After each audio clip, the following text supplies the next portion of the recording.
আসসালামু আলাইকুম ওয়া বারাকাতুহু। Welcome to my another blog.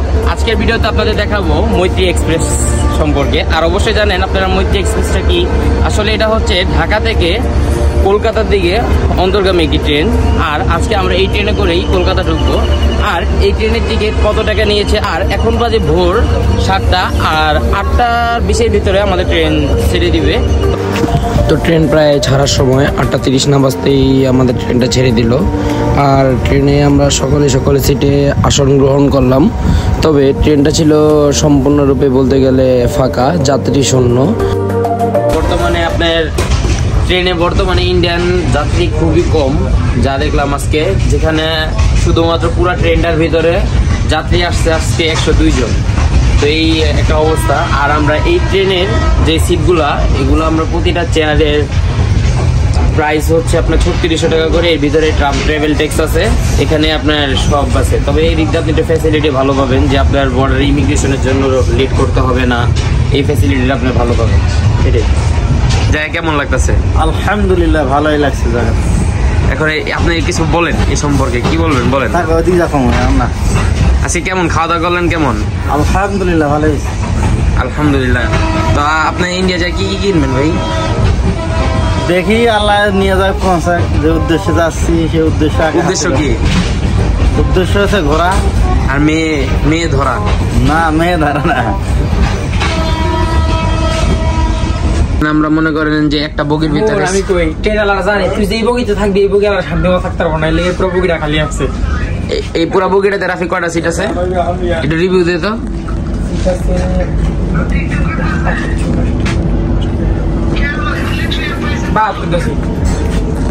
বাহাত্তরটা এক সেকেন্ডে গুনে লিখছস?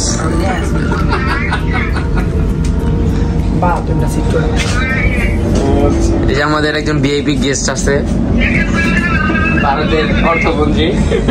তার জন্য আমরা এই বগিটাকে আজকে বুক করছি।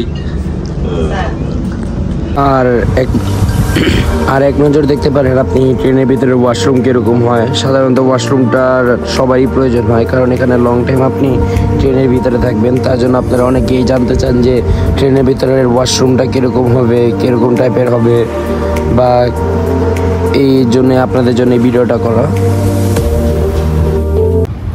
তো আমরা এখন যমুনা সেতুর দিয়ে পার হচ্ছি। আর আপনারা দেখতে পাচ্ছেন যে এখানে নদী ছিল, এই নদীগুলো এখন শুকিয়ে গেছে, প্রায় চর হয়ে গেছে। এই যে সুন্দর ভিউটা, প্রায় মনে হইতেছে দ্বীপের ভিতরে আছি আমরা। সত্যি অসাধারণ একটা ভিউ। কাজল ভাইয়ের একটা রিভিউ নেওয়া হোক।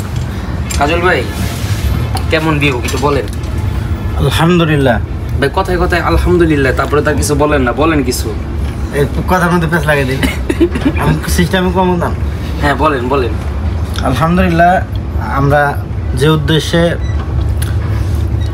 কলকাতার উদ্দেশ্যে রওনা দিয়েছি, ইতিমধ্যে আমরা বাংলাদেশের সবথেকে প্রাচীনতম বড় সেতু যমুনা সেতুর উপর দিয়ে আমরা তো অতিবাহিত করে যাচ্ছি। কিছুক্ষণের মধ্যে আমরা সিরাজগঞ্জ প্রবেশ করব ইনশাআল্লাহ। আর এত সুন্দর বক্তব্যের জন্য তাকে আমি মালা পরিয়ে দিচ্ছি, এই কাজল ভাইয়ের মালা। আপনি খুশি ভাই? খুশি হয়েছেন? ধন্যবাদ বললেন। মালা টাকা আছে নাকি দেখি। আর আমাদের এই যে অর্থমন্ত্রী ঘুমাচ্ছে।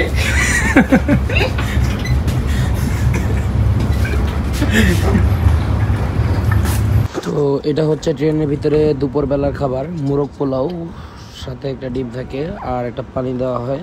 খাবারের মান ততটা বেশি আমি মনে করি না যে এত কোয়ালিটিফুল, তবে রেটটা একটু বেশি নেওয়া হয়।